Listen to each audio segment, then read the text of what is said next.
in a minute. So I'm going to start Do recording. you want students to participate? It's I this. mean, do you, That's fine. Yep. The second part. So let's go through the agenda. Okay. So, and then that'll be a little bit clearer. So from 11 to 11:15, I have a few announcements. So welcome, some introduction to what we're all doing here. We're going to take a half an hour. Rena is going to share some of the great work that she and the whole faculty have come together and are working on, talking about some guiding principles for this remote learning, our initial weekly schedule, and then go into some of our daily structure, just in very high terms. And then Rabbi Beth Nadich is going to lead us, and this is where I think it's a lot more of an adult-only conversation. So this is where the kids could then take off and go and entertain themselves for a little while, talking about we're all dealing with a lot here. We're all personally dealing with everything, and Beth has created a program that she has been so generous to share with our community. So having said that, I made some slides from just to represent all the work everyone's doing. So I do this every day, all day for work. So just so you know, I live in this space. This is what I do. When you all ask me, what do you do for work? Well, I work for American Express, and this is exactly how I do it. I sit in this chair and I work with people. We're using video a lot more now that people are all being sent home, but it's typically over the phone, and we work on our computers, sharing our desktops and getting a lot of work done. So if American Express can work this way, I think we can work this way too. It's not going to be easy, but we'll get there. As I said, I'm recording the session. I hope I hit the button correctly because I don't often record my sessions. But it's only going to be for our own internal use only. This is not being broadcast. This is just for us in case anybody has missed the session or wants to go back and review any part of it. I will send these slides out after, so don't worry about that. And as Yael mentioned, if you didn't join yet, if you look at that toolbar where you can mute yourself or stop your video, over to the right, there's a little button for me anyway, and it says more. And you might see a little orange. For me, it's orange, and it says chat. If you have any questions, because we really won't have time today to answer or field even 1% of our questions right now, put them in that chat window. Our family connection leaders, Yael and Annie, have volunteered to answer what they can. Emily is also more. Emily is going to answer what she can, and anyone can have some answers. And Francine, if there are technical answers, has volunteered to monitor the chat in real time. Otherwise, we're going to take all these questions, we're going to sift through them, we're going to create maybe a repository, frequently asked questions. So we'll get to them, and some of your questions just may not have answers yet. So the point of this, and the whole great part of this, is that we just need to continue to communicate. So, I was thinking about how to prepare for today and for this conversation. And again, not having to go much further than our own backyard. Our tagline says it all: engage, inspire, and excel. So for all of us, this isn't going to be perfect. It's not going to be. Yeah, so Ella's texting me. So yeah, kids can participate in this part. I think when Beth starts speaking, that will be more adult only. Okay, thank you. But I think this is going to give us all a sense of purpose. It's a little crazy. There's no precedent for this. There's no rule book. None of us have experienced anything like what's going on right now. And I think the best thing that we can do is just come together in some form of community. Our goal for this whole program, for this time right now, is to engage, is to bring us all together, to give all of us some consistency, some structure, some community, whatever that may look like. And it's going to change. What things look like right now is not necessarily how they're going to look in 3 weeks. This is going to be iterative and evolving. It gave me a purpose. I took a shower. I put on makeup today. I'm not going anywhere, but I'm seeing all of you. Like, it gave me a reason to get dressed and out of my pajamas. So here we are, coming together in an amazing time. So inspiring, we're going to talk about the structure of our days, but our teachers are so hard at work figuring out how to inspire our children and how to keep them moving forward. There are so many resources. It's quite overwhelming, the things that we have to draw from. I hope all of you had a chance to look at that video. Thank you, Hamor, Emily, for sharing that. That was our pre-work for this meeting. If not, look at it after. This is from the SARS school in New York, who have been remote learning for 3 weeks. It's doable, it's possible, and it's our current reality.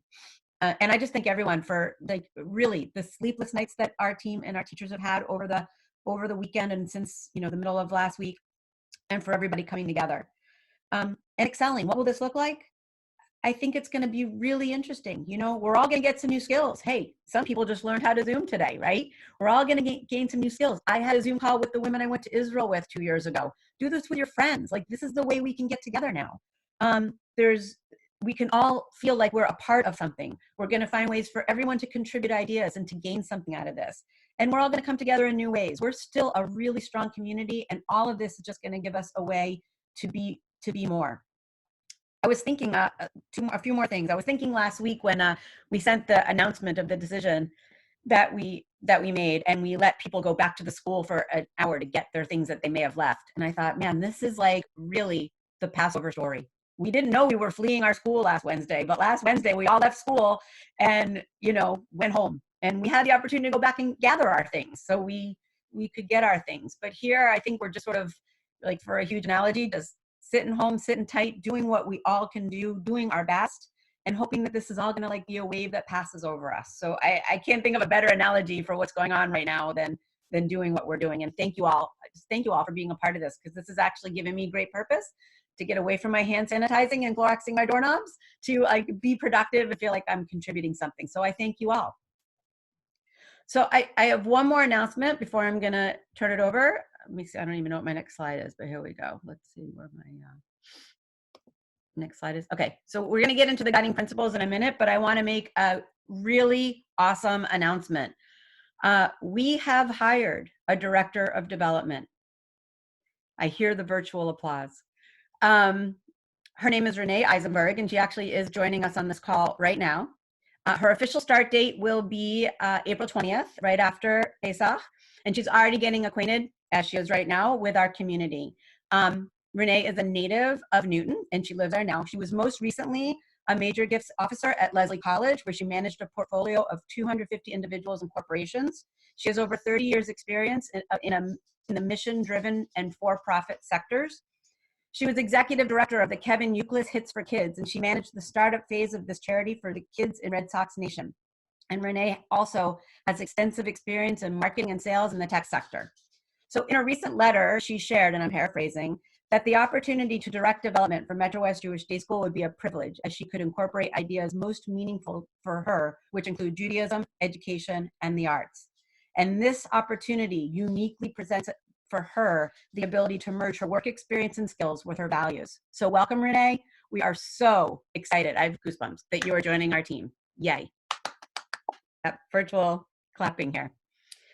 Okay, so I'm going to I moved this over here. Rena, are you able to unmute and kind of go through the next few slides? I am. Hello, everybody. Glad to be with you. I have absolutely, and welcome, Renee. Yay! We have Renee, and Rena, so only ours need apply. Robin, only ours need apply to Metro West. I have no idea why my computer has chosen this time to go completely wonky. I don't know why my photo isn't up, and so on and so forth. However, we need some guidelines. I sent something to my faculty today, and while it's a little corny, I think it is, we're not trying to craft the perfect Fabergé egg. We've got eggs in our basket. A couple are going to crack, a couple are going to be underdone, a couple may be over fried. Eventually, we're going to scramble them and omelet them and fry them and get sustenance from these eggs. This is what we're looking for. Our kids are looking to us for stability, continuity, and community. And I was saying, with all the synagogues being closed by necessity, at just the time we all need community and spiritual sustenance, we can't get it in a typical way. And we are providing that for our kids. Our goals are, to keep them building skills, learning, make them resourceful, resilient, and a bit more independent, while at the same, at the same time allowing them to connect with each other. I could see from the Shabbat on Friday how thrilled we all were just to lay eyes on each other and share that moment. Honestly, we were sitting at our daughter's kitchen table in California, and Howard and I had tears coming down. It was incredibly meaningful. What I will send out a list of guidelines for students, parents, and teachers. The biggest pieces are: come with a positive attitude. Don't expect perfection. Be a little bit patient. Be very willing to share your ideas, your expertise, as well as your concerns and anxiety. Please understand we cannot replicate Metro West classrooms. We will do our very best to engage our students, keep them moving and thinking in new ways. We need to address issues of why is this happening? What do we do with it? I loved Hope's comparison to Pesach. It's perfect. But what we can't do is, my child was supposed to get 35 minutes a week of X or Y. We are doing our very best. What we're giving them, as I said, is learning, community, and an understanding of how to deal with life's vicissitudes. If we all come out healthy, that's the bottom line. This isn't a crisis. It's a way to do things differently and show what we're made of. And that's what we're going to do, because we're made of very, very good stuff. I will also send out to you tomorrow a much more detailed email, but I've instructed that teachers will respond to emails within 48 hours. And after 4 o'clock, they're off the grid.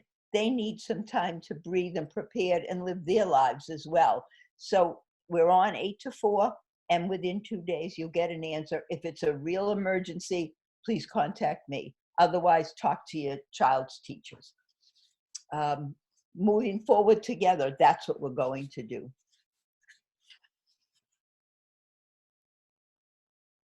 You want me to move to the next slide? We ready? Yeah. Okay, good. Oh, let me see if I can. Oh, sorry. There we go. This point, this is what we've come up with for an overall schedule. It will change. It will change maybe even before Tuesday. Tomorrow is a professional development day for the teachers, who I cannot praise enough for their willingness. They're fabulous. And the biggest concern from the teachers is, can we do enough for our kids?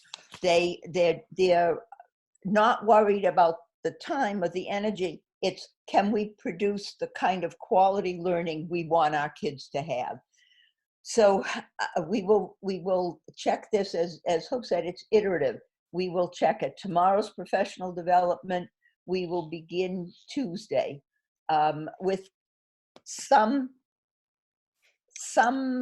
way of teaching. Again, not a classroom, but this is what we've put together. We will have online classes, and I will send a more detailed schedule to you on Monday. For example, the whole school will likely have math at 9 o'clock. They may all have ELA at 10:05. There are 5-minute breaks between classes, but So we I'm sharing that for you, Rena. Now, this is how. Okay. So At the moment, this is what it looks like, which in itself took a tremendous amount of planning to get this in place. Yep.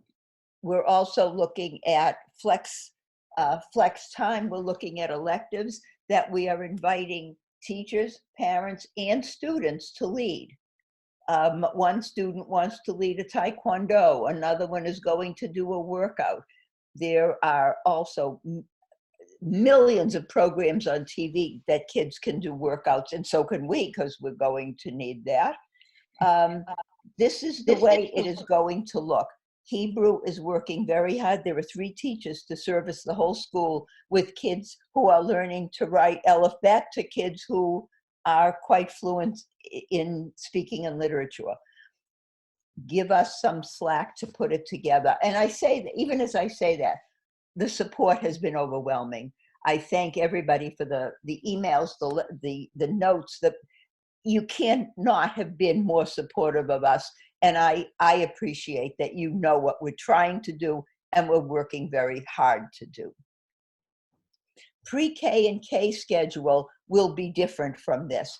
We're not asking them to sit in front of a computer and have lessons. Jody and Eliana and Sydney have done marvelous work in putting that together, and they will share that. Again, everything will go out tomorrow, and we can't do questions now, as Hope said, because it would just be forever for all of us trying to put it together. Everybody has their own questions. So you can put them on the chat and we will respond. You can email me and I will respond. And I would rather you email me than individual teachers right now. Once we start the program, your questions would be for the teachers, but I want them to have the time to do their work with as few interruptions as possible. So why don't we right now, I'm going to flip back to the previous screen. I see a lot of text chats going on, which is fabulous. I think a lot of your questions are getting answered. Let me go back to the slide before. I'm going to give everyone just a minute. We'll just let everyone get a minute. If you have questions as you're looking at this, put them in the chat room. Let's just think about this. I'll keep it here for a few minutes, and then I'll go back to the other slide for a few minutes. Thanks, guys. Really good questions. So pullouts, yeah. So pullouts are for the students who get extra attention, who get pulled out of class for reading support, writing support, whatever support. You know, I know the ABS team is working tirelessly to figure this out. The teachers can't sit side by side with your students. That's just an unfortunate reality right now. So how do we do the work that we're doing with them in an online environment? Some of these tools may not work. We're going to have to get creative. Some will. Maybe there'll be different groupings and pairings. So that's what those pullouts. So you will be contacted, I believe. So all this is going to get worked out. This is the big framework. The details is what's coming next. If your child does receive supports, I can't guarantee they'll get all that they are like allocated, because it might work differently. Hey, it could be like way more efficient to work online with them. We just don't know. So we're going to do our best. We're going to try and meet the one-on-ones or the small groups during those pull-out times, which means, yes, some kids might miss tefillah on certain days. But you can't sit next to a child during a math class because we're all on the Zoom, right? So we're figuring out an amazing work to Ali and the team and all of everyone to be thinking so hard about how do we give every kid everything that they're supposed to have. So we're gonna think about it. We're gonna think about that. So some kids may start at 8, some kids may go till 3. That's how it's gonna work. We're gonna do the best that we can. And again, as Rena said, it looks like this right now. The teachers are gonna be hard at work between now and Tuesday morning. It could be different. But Francine wanted me to let you all know that online, there will be a schedule where you can click and then know where the kids are supposed to be. And honestly, I think our kids are like, if they're sitting there with you, they're probably way more adept at letting you know how to work this stuff than many of us are. So we're all going to get there. And listen, day one could be a tech dress rehearsal, right? It could only be about getting to your class, figuring out where do you see me? Do you not see me? Do you hear me? Like, how do we talk and work together? That could be all of Tuesday. And now our kids can put on their resumes, expert in video conferencing, right? Like, these are skills that these kids are going to learn. And this is what we're going for. I also, go ahead. I would like to also say that the work done during this time will be incorporated into the year-end reports. It would factor in and say, when we did remote learning, I always use poor Charlie Brown, was an active participant. Lucy struggled with connecting, but ultimately understood and did terrific work, whatever it is. So I want the kids and the parents, as well as the teachers, who of course know, to understand this isn't just a timeout recess. While it's different learning, it's still learning that will be incorporated into the narrative. I'm looking at some of the questions, and most of them I think we've addressed, and I will be sure to address it in Monday's email to you. Um, I also, I just lost my train of thought. I'm sorry. Um, oh, I know what I was going to say. One of the things that parents and kids need to do is, whether you start at 8 o'clock or 9 o'clock, you need to be dressed, having had breakfast, brush your teeth, gathered your stuff, and ready to go. Just as Hope said, today I got ready. Again, I don't know why my picture isn't there, but I want you to know I'm dressed and wearing earrings for this event. So we need the kids dressed and ready, not sitting in your pajamas having Rice Krispies. That's beforehand. Right. So I think the more sort of professional attitude we all take, the better it's going to work. Right. I see a comment that some kids are more, need to move around more. And yep, we have to accommodate for that. We have to figure that out. We have to allow for different things. We understand. I'm not saying a student has to sit in a chair the whole time. We have kids walking around classrooms. I get that. But I want everybody to come ready to learn. Yep. Not the alarm goes off at 8:59 for 9 o'clock. Right. We understand the moving around, and it will be actually easier than it is in a constrained classroom. It might be. It might be. Okay, how will the classroom links be sent via email or Google Classroom? We're going to figure that out. We're going to communicate in multiple ways over email. Francine is working on trying to put in a parent-only area, so we could do things like post this video, which I do hope I'm recording, or information for just us, so we're going to find ways, many ways to do stuff. Yep, so breaks are here. As you can see, there's a 5-minute break. Someone just asked about breaks and morning recess. That 30-minute break, maybe there'll be a go outside, take a video of yourself and post it, right? There's so many ways to use some of these things. Or just go outside and be you and come back in 30 minutes, set an alarm, whatever that's going to be. So good. We can keep the conversations going, but I think we kind of covered all the topics, right, Rena? I think we're there. Yes, I think we have covered pretty much everything. And yeah. I see someone said, will the guidelines go out? Yes, they will. They will go out tomorrow. Teachers, students, parents. So the kids will know, and everybody literally will be on the same page. I have to say, I have a high school kid in my house, and someone just asked, will they be communicated, the guidelines, so it's not just coming from us? And I need someone, can one of you please call my son and tell him that Minecraft is not a 24/7 activity right now, because he's not listening to me. And I have to say, just as an aside, I don't know if any of you or who of you have kids in other schools and in public schools, but he got the message and he said, my school's canceled for 2 weeks. What am I supposed to do? And he's floating and he doesn't have the anchor. So I'm going to get emotional. The fact that we have this for our kids and for ourselves, it just is really special. So thank you. I have to say, my grandson, who's in 3rd grade, found out for Friday afternoon, just before we left, that his school and my granddaughter, who's in 8th grade, will be remote for at least 2 weeks. And he said, Nana, I'm worried I'm going to be bored. I mean, the teacher already talks to us for 25 minutes. Doesn't she know we need to get to our own work? I hope it doesn't go longer than that remotely. That's funny. He said, I'm sure the teacher will manage to engage you. Yeah. So it's everywhere across the board. The kids are, they're more prepared, I think, than we are to do this. Yep. All right. So why don't we, if for anyone who has kids with them, take a few minutes, take a break, like 5 minutes to go and get them settled, whatever they're going to be doing. Let's all come back. We can even take the 15 minutes. Why don't people take time to go and...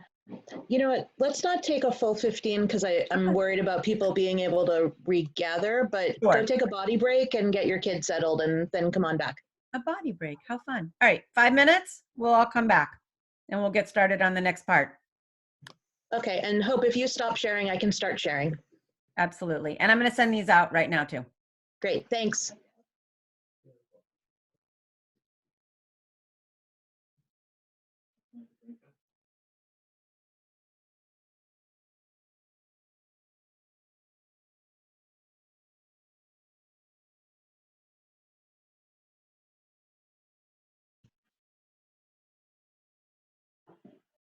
For everybody who's not moving, it's so nice to see everybody's faces. Hi, Beth. Hi. So Beth, I just want to say that listening to it's Renee, just listening to everything, it reminds me of Susan Cardos wrote her dissertation at Harvard on education in the Warsaw Ghetto. And just listening to the efforts and the way this is evolving just has reminded me of the sacred job, the sacred responsibilities of our teachers and our parents and the board and all of us who've undertaken the responsibility to teach our children. And even in the ghetto, the Warsaw Ghetto, there were 100 schools, and every day children gathered one or two children with a teacher, because you couldn't have more than that at the risk of terrible things happening. And how important it was to keep education going. I'm not comparing this to that, but I'm saying the lessons live today. And I thank you, Stephen, and I thank all of you for what you're doing.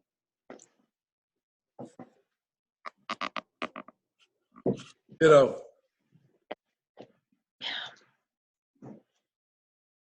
Yeah.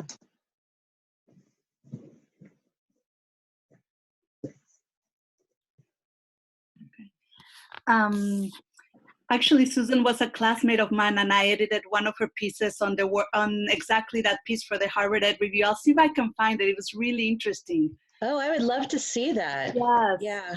It's wonderful. And if not, I'm in touch with her so I can ask her for it. But it was a wonderful piece.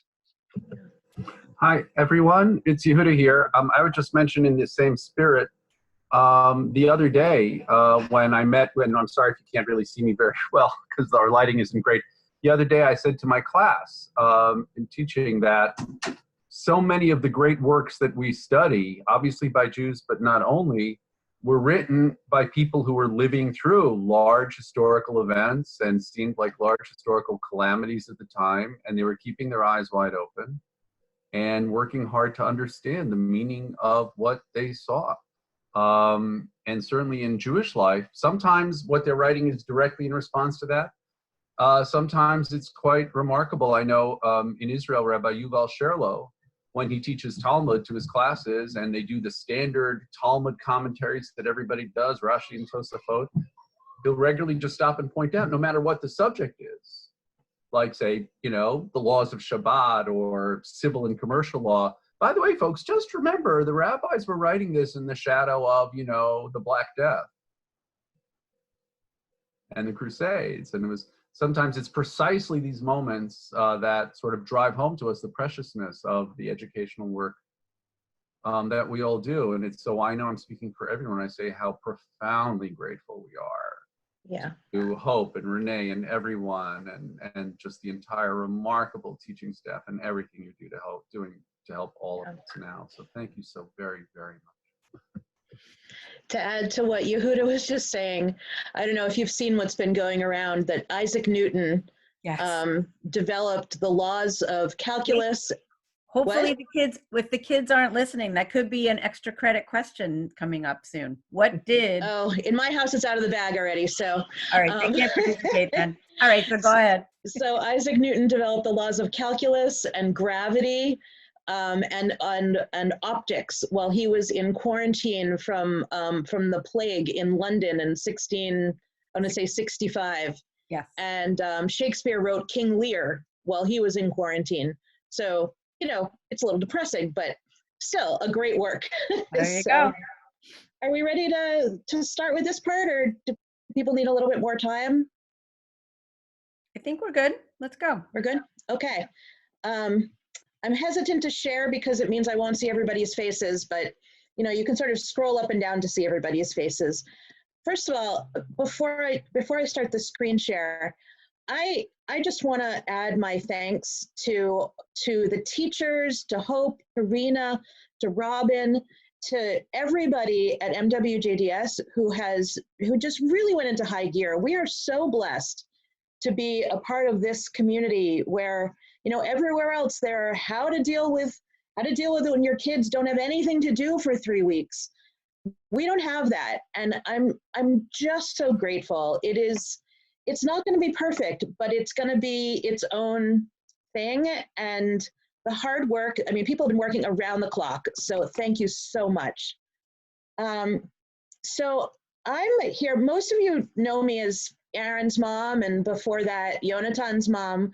In my actual paid job, not the board or anything like that, I am a rabbi and I teach spiritual care at Hebrew Senior Life. That means I teach rabbis and ministers and people studying to be rabbis and ministers and people who want to be chaplains how to accompany people and be with people, and in times of intense emotion and often suffering.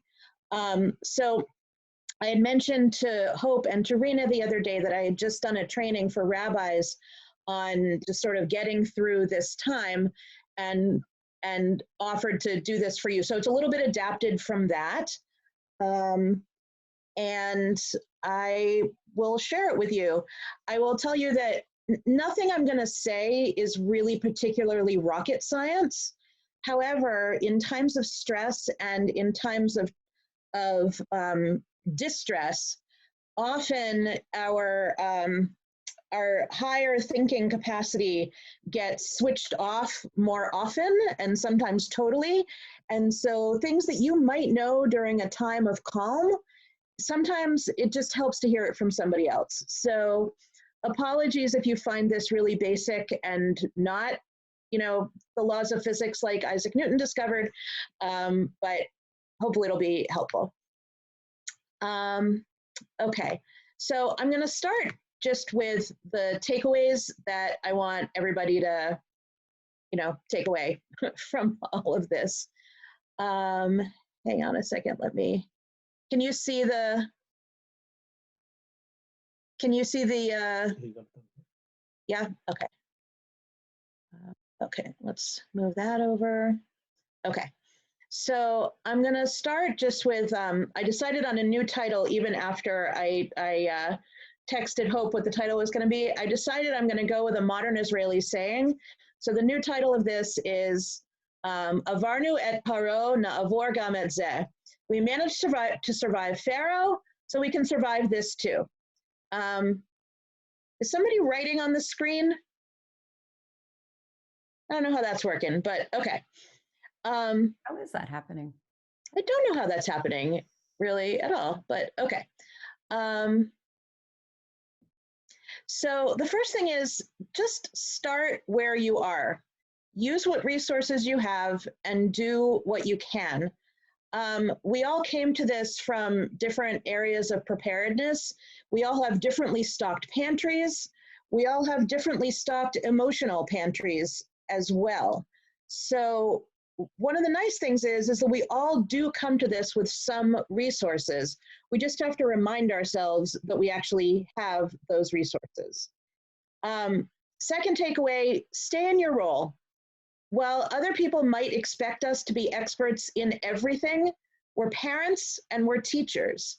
Most of us are not infectious disease specialists or epidemiologists, although I wouldn't put it past the community to have one or two of those in there. I know in my shul, we have a whole team of doctors and people who are infectious disease specialists and epidemiologists. So if there does happen to be anybody, then, please share your expertise in that as well.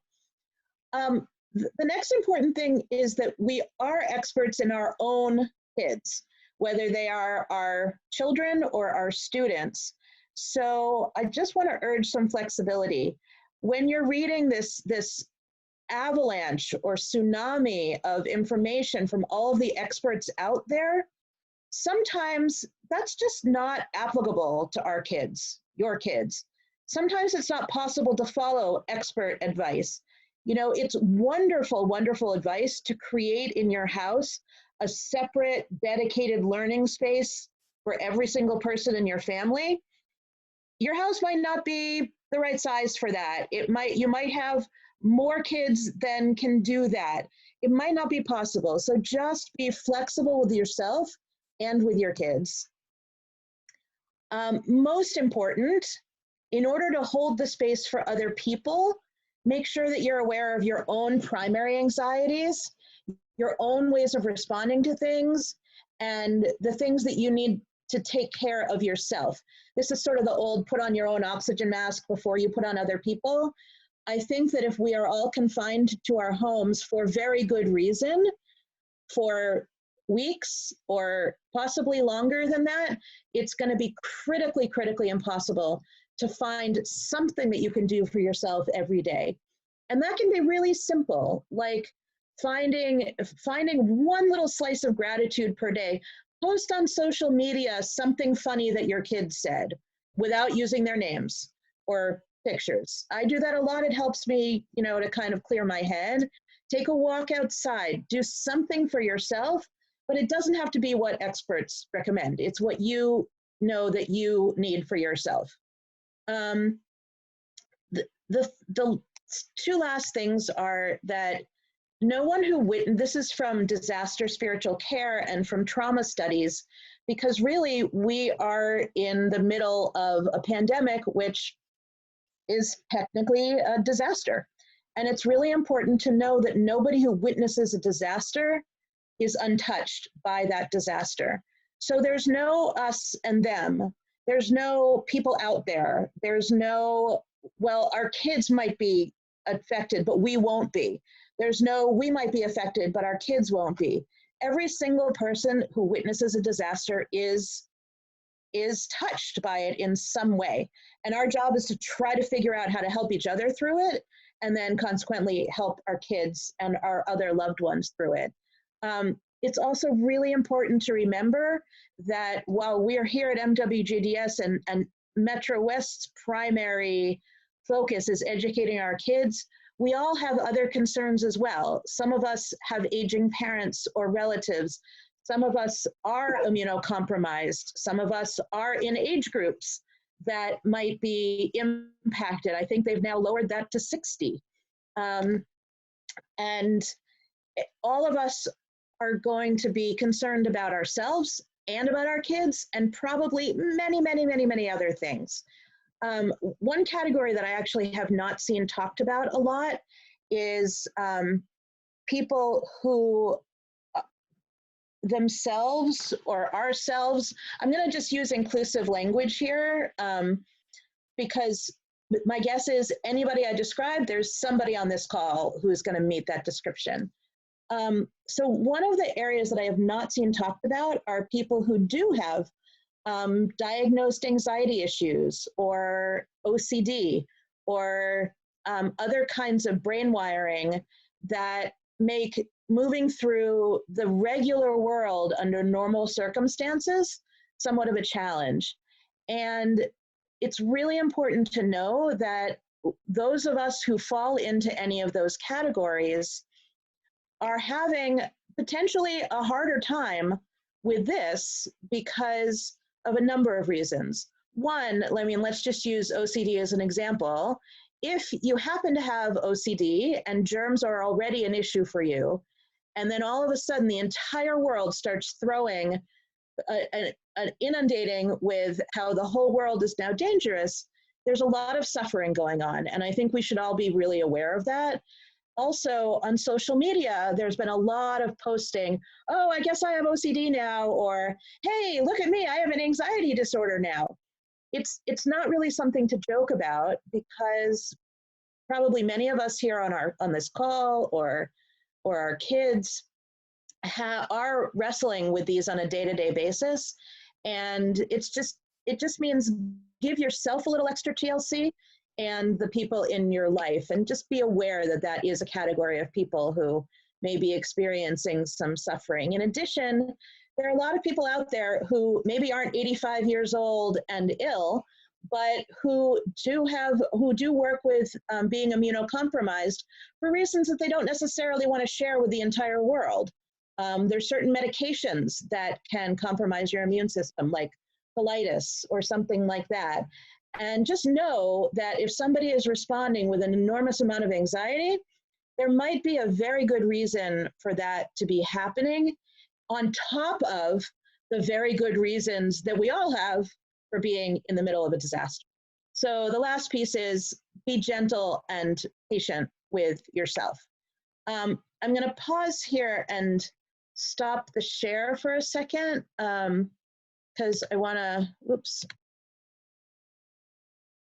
just see if anybody has any thoughts or questions. How do I do that? Okay. Does anybody have any thoughts or questions on that before I go on? I was thinking as you were talking, can you hear me? This is Pamela. Yeah, just say who you are because we can't see everybody. Right. Pamela Schumann-Howitt. Hi, Pamela. Trevor's mom. I'm a clinical social worker, and I just wanted also to let people know that even if they don't have a recognized emotional disorder, that it's very normal for people to have anxiety, depression, or what may seem to be OCD, as you were saying, that, you know, someone could have a panic attack that may not ordinarily. Right. So, hang on, the handout is coming. okay. There's also, I'm going to share a handout from this call. I just wanted to sort of go through it first. Okay. So let me go. Thank you, Pamela. I really appreciate it. And please lend your expertise because we are all in this together. So I'm going to go back to the share and actually go, thanks, I'll pay you later, Pamela. I'm going to use you as a segue for exactly where we're going right now. Okay. Oh, that's the wrong one. Okay. So this little handout actually comes from, again, from work on trauma research. It actually comes from a guide called the Psychological First Aid Guide for Clergy in Dealing with Disasters. So, oh, sorry, it's going through the stage. Here we go. Okay. So, and these are generally meant, as Pamela was saying, for people who just are neurotypical and going through life the way they go through life and the way that we go through life. So something we get impacted when there is a disaster or any kind of trauma in a whole variety of different ways. We are impacted cognitively, emotionally, socially, physiologically, and spiritually or existentially. All of these things are normal, are absolutely normal. In context, when any of these are happening to you, you might start to think, oh my goodness, I might be going crazy. You're not. This is absolutely normal. Cognitively, you might find that you're more confused or disoriented than you normally are. You might have intrusive thoughts. You might wake up in the middle of the night and, you know, start obsessing about a whole variety of things. I can give you my laundry list from the last week. You also might experience a positive cognitive response. Like it sounds like our teachers are able to tap into determination and resolve and maybe a sharper perception. Things really come into focus. Maybe you're experiencing a higher courage or optimism or faith. Emotionally, there are a whole variety of emotions that are going on for adults and for children. It just looks different sometimes with adults and with children. Fear, grief, anger, disappointment, guilt, shame. All of these things are absolutely normal.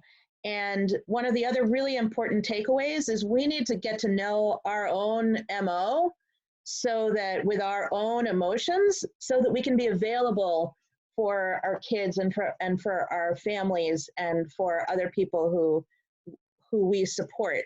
The positive side is we might have a greater feeling of being involved or challenged or mobilized. Socially, people might withdraw. Now, we've been sort of withdrawn from each other in a physical way, so I'm not totally sure how this one plays out in this kind of disaster because it's completely unprecedented. I was working with my elders on Friday, and said to them, you know, this is a group of the people in the 90-year-old set, have you ever seen anything like this? And they said, no, not even during the polio epidemics. But for many of them, Jonas Salk was their hero. So I don't know who the hero is going to be, or the heroes are going to be who are going to be ending up with a vaccine for this. But this is unprecedented. So the challenge is, and the positive thing is, we might find other ways for social connectedness. Physiological signs are real. You might be feeling tired, headachy, tense, have gastro symptoms. These are totally, totally normal. On the positive side, you might feel like jumping into alertness or readiness to respond. I'm not going to read through the whole handout because I'm going to send it to you, but the point is to know that we are now, all of us, being impacted on all of these different levels, and it's important to know that what you're experiencing is an expected response to an unexpected situation. So we use that language sometimes with our kids, and that is what's going on there. So my guess is that some of you might have some questions about how to work with kids about this. So I did two things. On the handout I'm going to send to you, I clipped a bunch of articles that are really helpful, that are sort of beyond the scope of my going through on the call. So I'm just going to tell you what they all are, and then go to some practical things about talking with kids in age-appropriate ways. So I've got the surviving quarantine category. There was, and you may have seen some of these articles on Facebook or wherever, the do's and don'ts of social distancing. The current advice, by the way, right now is not to do play dates. And I'm not going to go into why, because as I said, I am not an infectious disease or specialist or epidemiologist, but I'll trust the people who are. There's a really important one here on caring for your own mental health during coronavirus. There are 4 here on how to talk to kids about coronavirus. The first 2 are like comics or little things that you can actually look at with your kids. The second 2 are resources for parents, so you can prepare yourself on how to talk to kids. There's 2 that I put up here, one from Nesca Newton about making the most of school closures. Now, it's not all totally applicable to us, because it's really talking about what if the school is closed and the school hasn't provided anything like Metro West has, but there's some good hints in there. PJ Library also has a whole section, especially for working with younger kids. I see that somebody is texting me, but I can't see who. Hope, do you know how to make it look like you did on your screen with half of, like, a smaller share on the other side? I think under view options, Yeah. maybe you somehow, or there's a speaker view. I think you can exit full screen maybe, and then you can see it. I was able to see some people. I was able to see people while I was presenting. Yeah, okay. Yeah, Beth, I think that you have it as full screen, because when I switched to you as the primary, I'm on my computer doing other stuff, and things have gone into full screen mode. If you get out of full screen mode, that will allow a little more flexibility for everyone to see. Got it. Okay. Let's Right. see how to do that. Maybe unshare and reshare. Okay. Well, I can see everybody now. Oh, I see. Got it. Okay. And now let me figure out how to share again. I'll be right with you. Yep.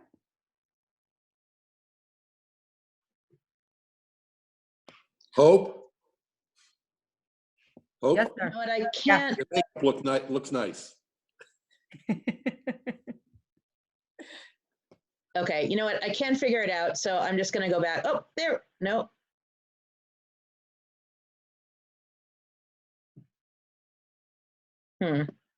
Okay, I can't figure it out. So I'm going to leave everybody up like that, and I'm just going to sort of talk to you if that's okay. Is that okay with everybody? If you're not seeing what I'm talking to you about, and I'll just send it to you afterwards? Yeah, Okay. we will post these slides when Yeah. as we're posting all of the other information. Okay, great. So in terms of talking to your kids, and this is something that I imagine everybody is concerned about, I've been really struck when I've been thinking about this, that it's really similar. The way that all the experts are advising that we talk to our kids is really similar to the way that we might talk to kids about grief. And when I thought about it, I realized that in fact, there really is so much in this situation that is about grief. There's another piece on the handout that I'm going to send you. It's a beautiful essay, which if we have time, it's very short. I'll read you at the end. And it's by a friend of mine, Leah Beeler, who writes about how last week was all about disappointment. And she goes through the disappointments that her kids have had, and it resonated with me because at least some of her kids are the same ages as mine and had the same disappointments. But no matter what it is, there's a lot of grief about what is not happening right now. And one of the things that I witnessed even in my own child, it was his birthday on Friday. We had to cancel all of anything that we were going to do for his expectations of his birthday. And I mean, he really wanted to see his friends in school on his birthday. And, that got canceled. So he was really upset. And then on Saturday night, he got on a Google Hangout with some friends, and he was grieving. I allowed him the space for the grief, and then he reconnected with something familiar and something routine. And he was able to, he said as he was going to sleep last night, I feel a little less sad about it. I'm just glad that I got to see my friends the way I wanted to on Friday. So in terms of talking to kids, just keep that in mind. There's a lot of grief. There's a lot of fear also. There's a lot of anger. There's a lot of disappointment. And it's, thanks, Jesse. It's really important to make sure to give the kids space to feel those feelings and not shut them down. And then they'll gradually come out of them if we give them space to feel them. In the handout, there's some more specifics about that. So one thing is, in terms of talking about maybe some of the fear part about coronavirus, it's really important to keep explanations age appropriate. So especially for younger children, they just need brief, simple information that balances reassurance with knowledge and with information. They want to know that they're safe. And we've been framing that, and it's difficult because this virus is such that there's a lot of complacency because it's not deadly for everybody. So which is a good thing. But that means that there's a lot of misinformation going around, and it's hard to understand, well, if I'm not necessarily at risk, why do I have to be in this situation? So one of the ways that I framed it is just going to the numbers when I found them, by quarantining, by self-quarantining in Seattle was one that I read yesterday, by going to extreme self-quarantine in Seattle today, rather than a month from now. If we did it a month from now, there would be 400 deaths. If we did it today, it's 30 deaths with the same number of infections. So again, not an epidemiologist, not an infectious disease specialist, but everything abounds on the internet with some simple information, at least for older kids, about here's how we can save lives, here's how we can do a mitzvah. With younger kids, very simple, and remember that they're literal. I have this unusual story. I have a friend who's a chaplain at a children's hospital in New York, And so she's plugged into all of these research studies, and often her kids would want to participate in some of the research that some of the psychologists were doing, and just, healthy kids. And one day she brought in her 5-year-old for a research study, and the kid was so happy to be there, and because she loved the kind of like fun testing and, interesting people she got to meet. But unfortunately, one of the testers, one of the psychologists, said to this kid, to be reassuring, we're so happy that you're here, and we want you to tell us at any point if you get uncomfortable, because the last thing we want to do is hurt you. So as adults, we understand that, right? The last thing we want to do is hurt you. We don't want to hurt you. Unfortunately, what the 5-year-old heard was, the last thing that we are going to do is hurt you. And so, yeah, no kidding. So she was terrified the whole experiment that what was coming is that somebody was going to hurt her. So be aware that especially young children, any kids who may be anywhere on the autism spectrum, they might be very, very literal. So just don't talk in metaphor when you're talking to them. Be simple, be clear, tell them that adults are there to keep them healthy and take care of them if they do get sick. And by staying home, we're helping other people not get sick. With upper elementary school and early middle school children, they might be more vocal. They might have been hearing rumors in their classes. They might have been hearing things. They might need a little help separating reality from rumor and fantasy. Now, I think as adults, especially adults on social media, we all need that a little bit. And so make sure that you're not passing on information, check Snopes, the test that's been going around supposedly from somebody from Stanford, that you can hold your breath, and if you can hold your breath, you don't have it. Totally false.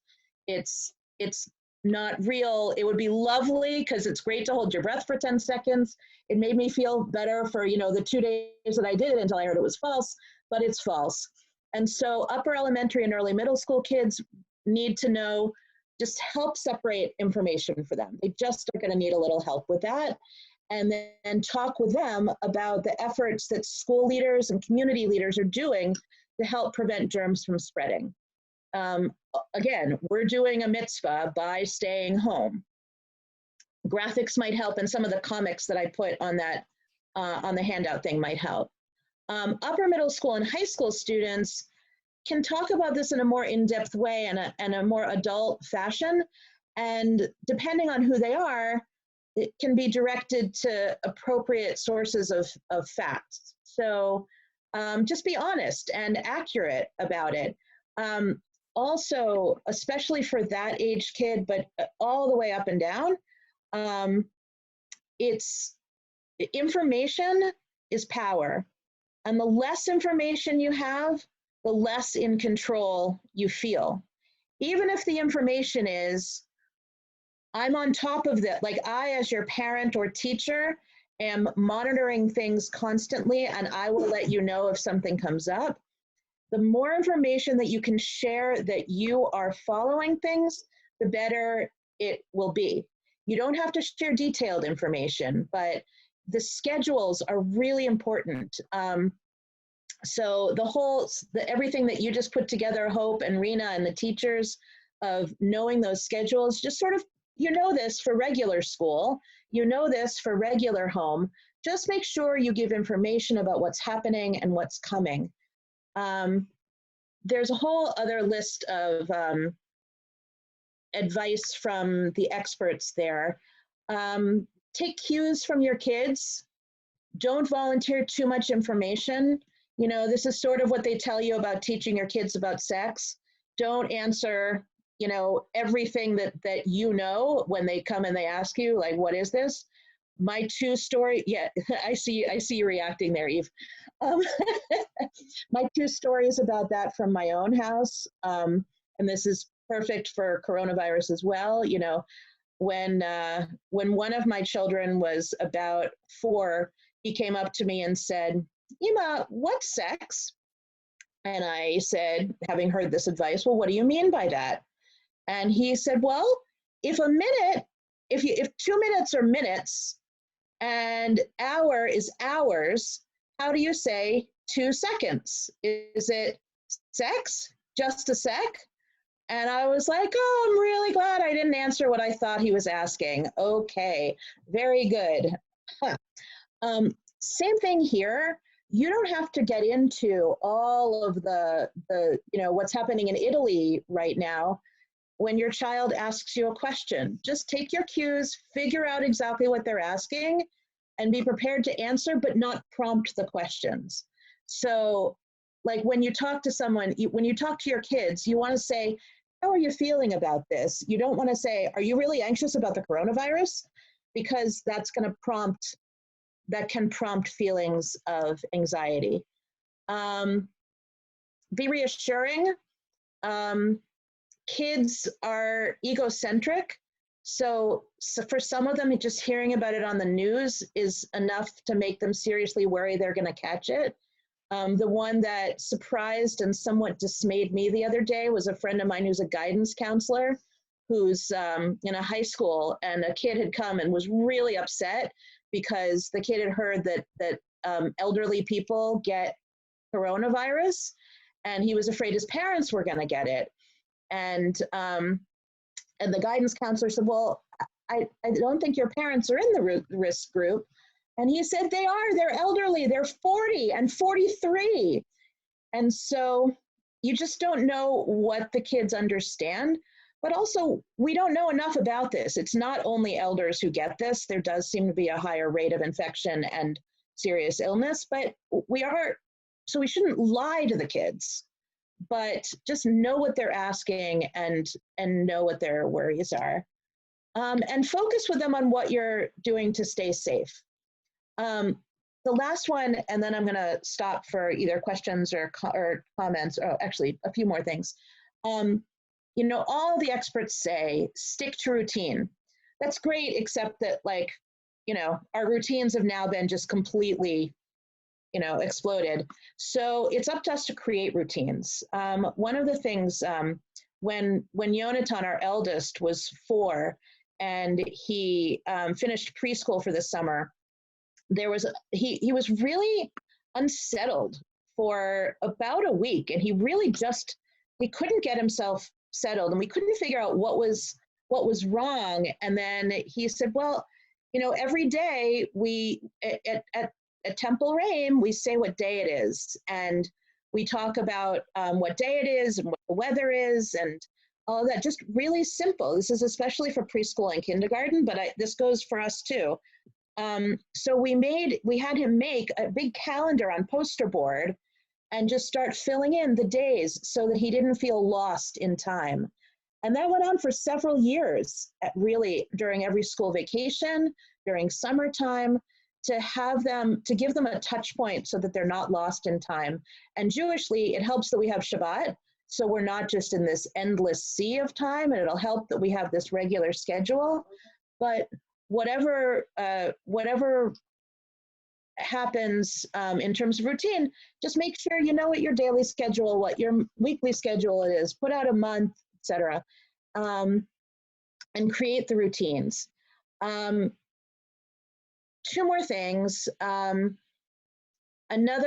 spoke to Allison LeBron, who is the Director of Inclusion and Program Development at Temple Shalom, where Julie Childers and Laura Braisley is the rabbi, and Julie, where the Childers of Braisley family is connected in that community and leading that community. I called her because she had a great thing in 2015 during all of that snow. She would post every day that there was a snow day challenge. And she'd post the snow day challenge, and then everybody had 2 hours to complete it. And then everybody would post their answers. So I called her and said, are you doing anything for this? So she and her colleagues at Temple Shalom are actually putting together a Jewish challenge. she's going to give us access to it. And one of us will post it on the MWJDS site at around dinner time. They're meant to be challenges that don't require a lot of parent interaction and that are complicated enough that it'll occupy your kids for a little while. And then everybody gets to share in the community what they came up with. So I'm going to try to post them around 5 or so every day and see what happens there. Okay, I think that's kind of what I want to talk about right now, but I wanted to leave a little bit of time for questions and specific concerns that people might have. So I guess maybe unmute yourself if you have a question and say who you are, and know that I'm a rabbi, not an expert in everything, but ask away.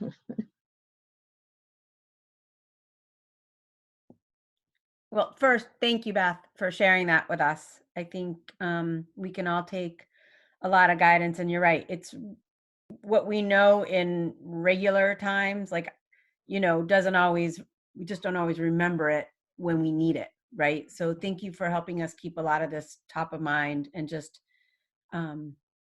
providing us this information. So thank you. You're welcome. I was thinking about Steve Rubenstein. I have to Hi, go. Eve. But I just wanted to say that, one, this has been really wonderful to see everybody. And two, you know, looking at my child who's in public school and seeing what their level of preparedness is, which is to say it's not really prepared.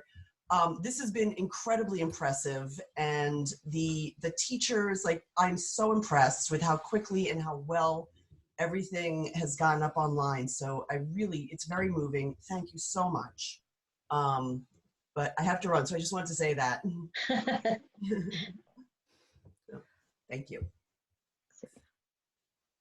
Hi, this is Shira. I just wanted to mention 2 things that came up for me as you were talking, Beth, and thank you for sharing so much.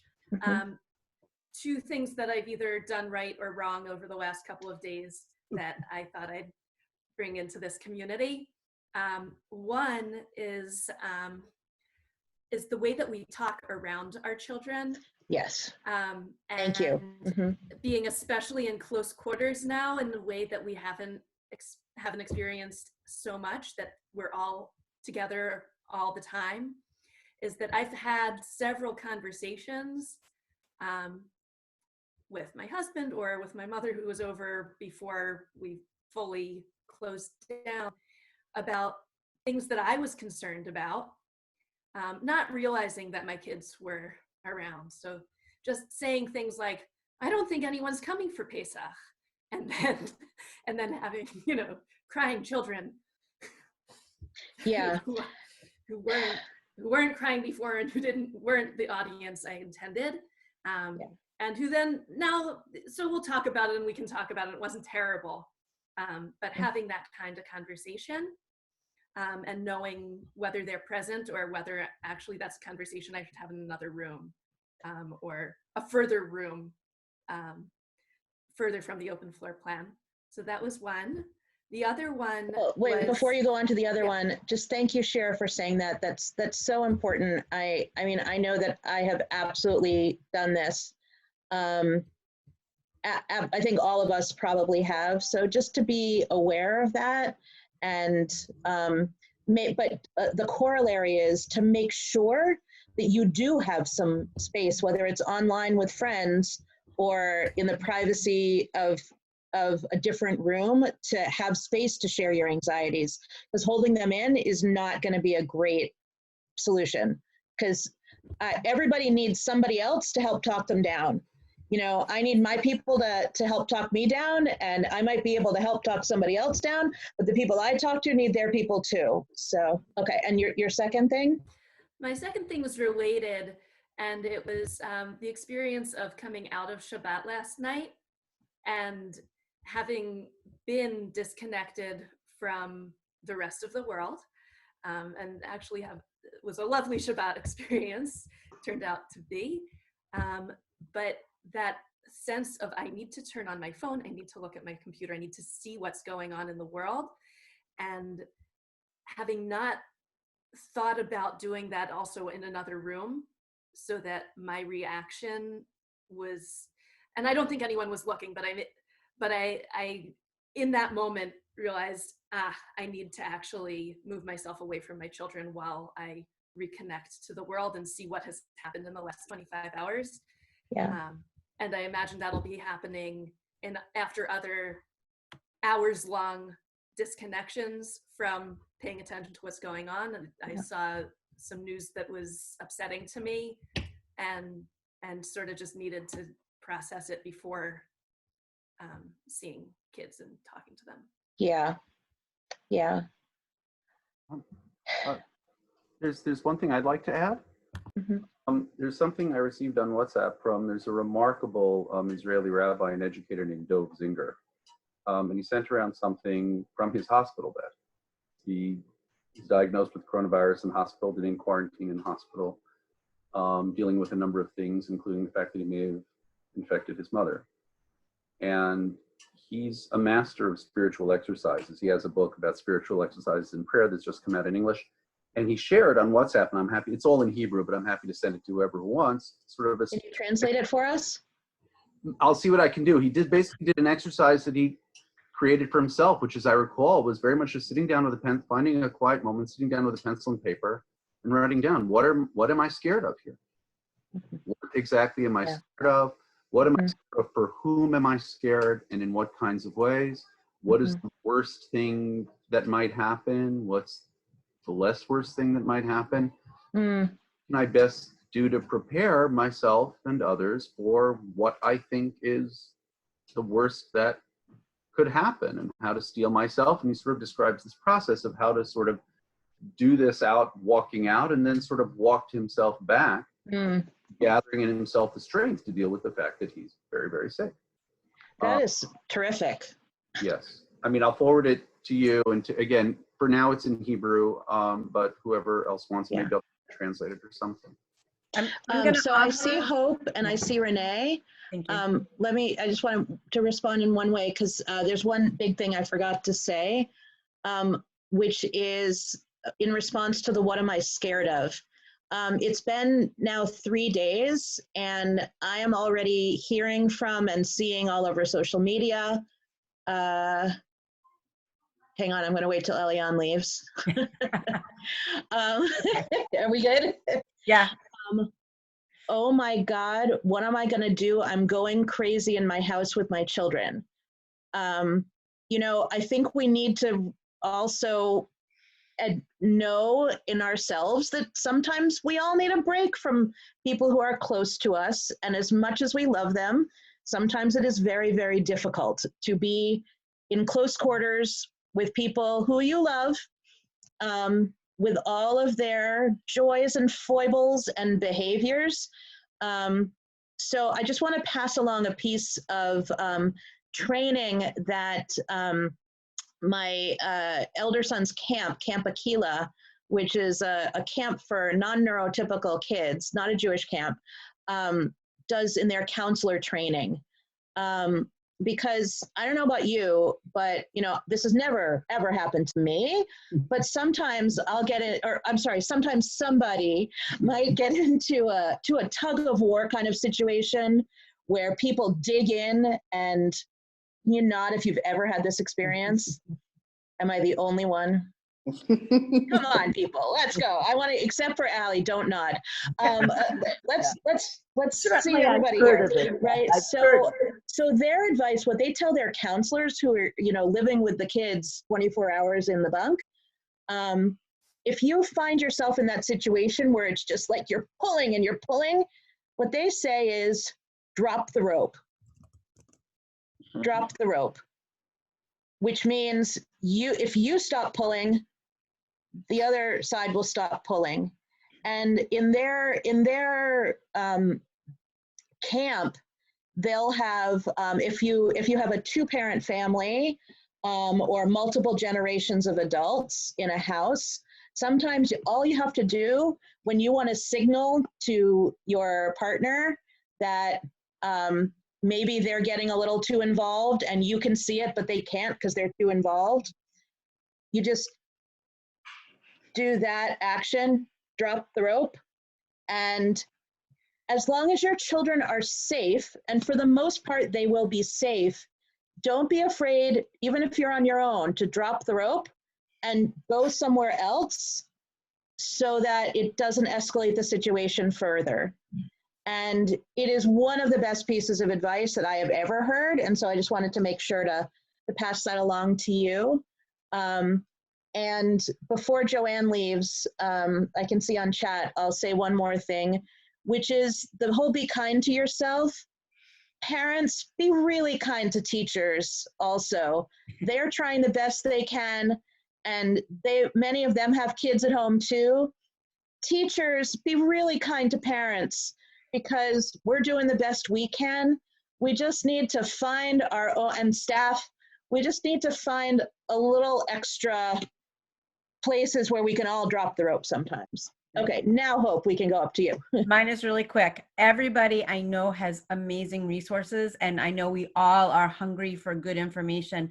Francine is working on a password protected space on our website right now. Look at her working hard at work right there. We're gonna, yeah, she's in Cancun. We're gonna welcome all of your input. We want to engage everybody. Kids are gonna have great resources that they find. We're gonna put things online in our password protected place, as well as the recording of this. Let's not inundate ourselves with emails. So Francine will tell us how and where, and we'll funnel it in. Otherwise, it'll just get lost in our inbox. So that's all I had to say. Thank you. And I will be sending emails to all parents with your students' login information in case you've misplaced that. Thank you. And with the links that you're going to need to the places where we can share things and have the schedule with the links to where do I need to be when for each class. So Okay. it's coming. Okay, so we'll take maybe 2 more questions and then I want to end by reading you something. So Renee? RF. So now Renee Finn has to be addressed as RF because we have RF, sorry, Renee F. RA. Yes. So RF, go ahead. So just two comments, to an observation and a comment. First, I want to say that in all the Zoom meetings, what I am most struck by is the silence of people talking over one another, and that is very much appreciated. I like it, and I hope that when we are back in session, we can bring some of that respect back into Absolutely. spaces. So, and the last comment is for those in Beth's chart that was dealing with the conscious. I'm trying to remember the term, but the thoughtful, the conscious, cognitive, the cognitive. For you, I think we have the challenge of how will we begin to separate out from all the noise and chatter in our world when we are all together again. We see that it's not all necessary. We don't have to live with all the noise. So we need to find a balance. And I wish you all well. And again, from me and Stephen, I cannot say it strongly enough. You have our full support. We are eternally grateful for all of the efforts from Hope and the board and the staff and the faculty, Rena, all to you. Kavod hakavod, you have the strength to continue what you do. Thanks. Thank you. We have time for maybe one more question.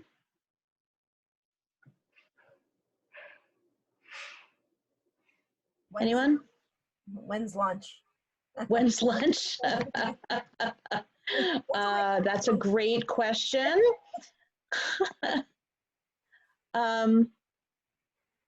So let me, if there are no more questions, let me just open up this file and read something to you, which really helped me when I found it.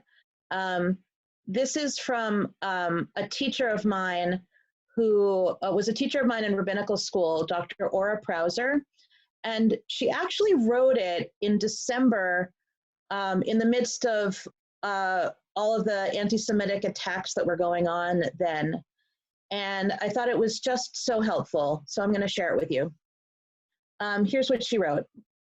I am reminded of the famous teaching of Rabbi Simcha Bunim, who said that we must go through life with 2 pockets and a note in each pocket that is there to help us regardless of our emotional needs.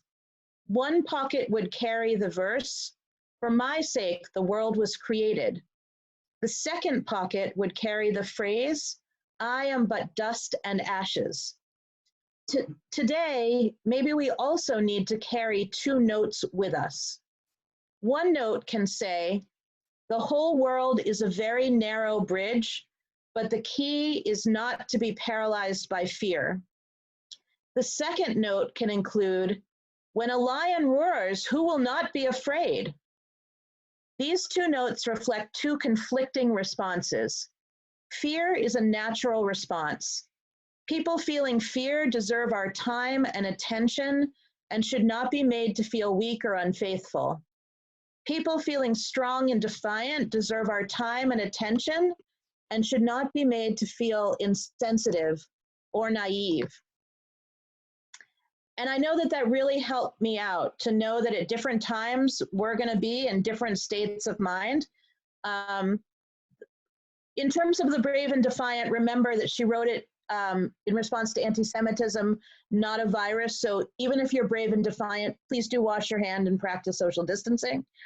But it might be helpful to know that we're also going to be kind of ping-ponging around and with our emotions. We're at the very beginning stage of this. If you look at maps of the life cycle of disasters, I can include that one too somewhere. We're kind of here, and at the beginning there's a spike in energy. You know, we're all excited to come together at 11 o'clock for this webinar. It's not going to feel so exciting in 3 days or another week or 2 weeks, and we just have to be there for each other. So, avarnu et paro, navor gam et zeh. We managed to get through Pharaoh. We're going to get through this too.